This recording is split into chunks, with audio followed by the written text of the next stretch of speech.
సరఫరాలు బిల్లుల వసూలులో ఈరోజు హరీష్ రావు గారు బాధ్యత వహిస్తున్న సిద్దిపేటలో 61.37% అధ్యక్ష, గజ్వెల్ మాజీ ముఖ్యమంత్రి గారు ప్రాతినిధ్యం వహిస్తున్న శాసనసభ నియోజకవర్గంలో 50.29 ట్రాన్స్మిషన్ లాసెస్.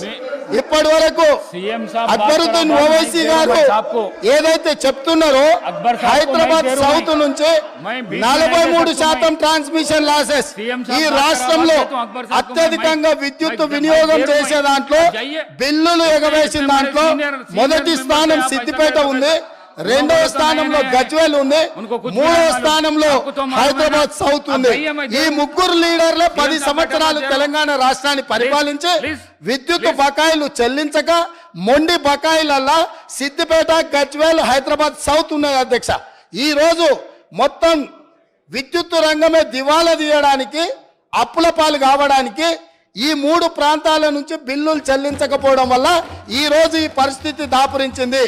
నేను ఇప్పుడు మీ ద్వారా సభ్యులను నేను అడుగుతున్నా అధ్యక్ష, ఇన్ని పెండింగ్ బకాయిలు ఉన్నాయి, ఇంత బాధ్యతతో మాట్లాడినా, ఇంత డేటా తీసుకొని మాట్లాడినా అక్బరుద్దీన్ ఓవైసీ గారు ఎస్ మా ప్రాంతాల నుంచి బిల్లు చెల్లింపుల్లో బకాయిలు ఉన్నాయి, నేను హరీష్ రావు గారు అదేవిధంగా చంద్రశేఖరరావు గారు బాధ్యత తీసుకొని ఈ బిల్లులు చెల్లిస్తామని ఎందుకు ముందుకు రాలేదు సార్?